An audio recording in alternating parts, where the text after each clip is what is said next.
we have a lot of these trails there, like dirt bike, ATV, off-road.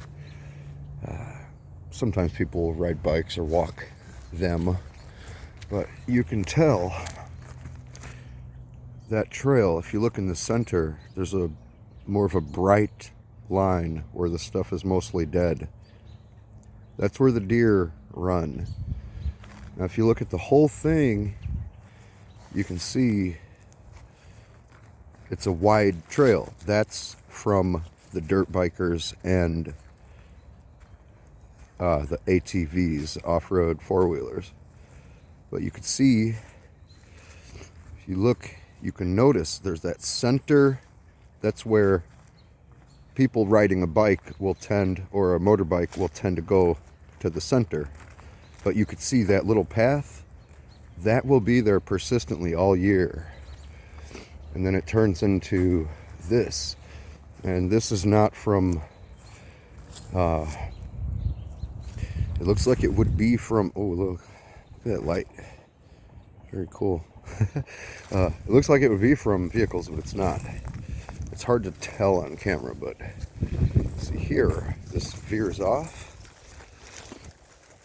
If you look right there, real carefully, you can see that trail leads into there. That's one den area. Then there's this main path. And you can tell right here, everything is smashed down. But now look at that.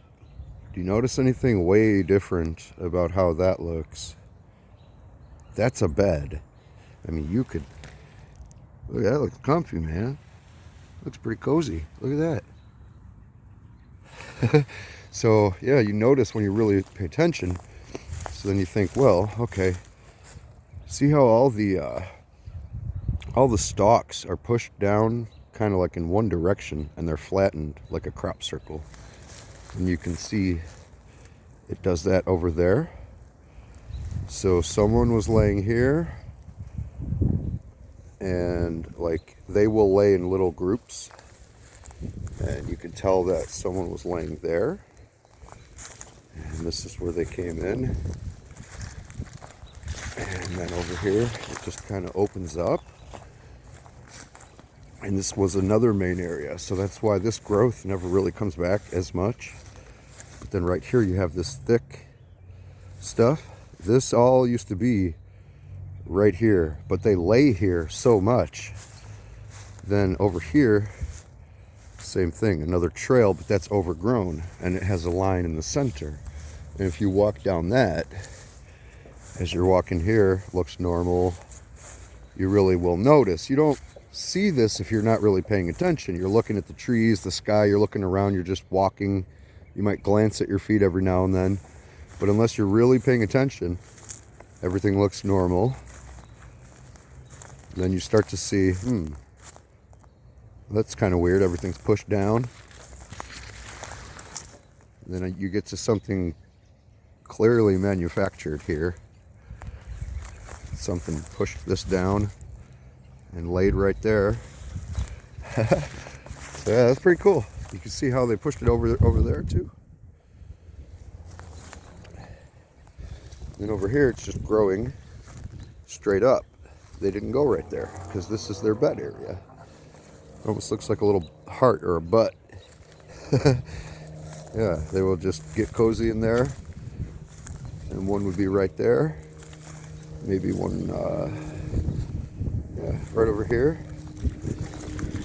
So pretty cool. It's nice and windy out here. It's nice today, actually. And, oh, I'm just kind of starting my day.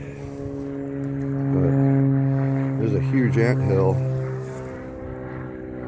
Probably have to destroy that thing later. That thing will really cause the wildlife problems, depending on what kind of ants they get in their ears, everything. They eat the eggs. They, it's terrible. Of all kind of creatures. But, very cool. Yeah, that's what it would look like if you have a bed. There's some deer laying around. There's a couple right there, and you'll see them in the morning and in the evening, right around right before sunset, right as the sun is coming up.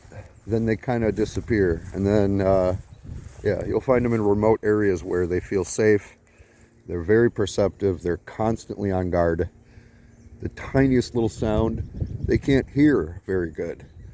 They can literally see you, but you're going to blend into the background like camouflage from far away. They can't see you. They can only really see motion at that distance, or stark contrast. So you could creep up to them like this, and if they notice you, you could stop, and if you stand still long enough, they will go back to their meandering, but then they'll be on guard. They'll be, well, is something over there? They'll kind of look.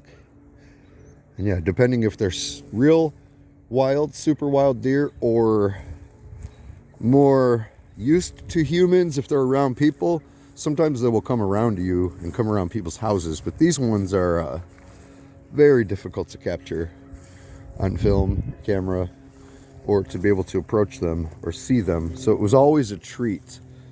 We would go with my mom, my brother, my stepdad. We would go look around every day at the forest preserves at sunset, or if we got up early enough, do you want to go look for deer in the morning? Yeah, okay.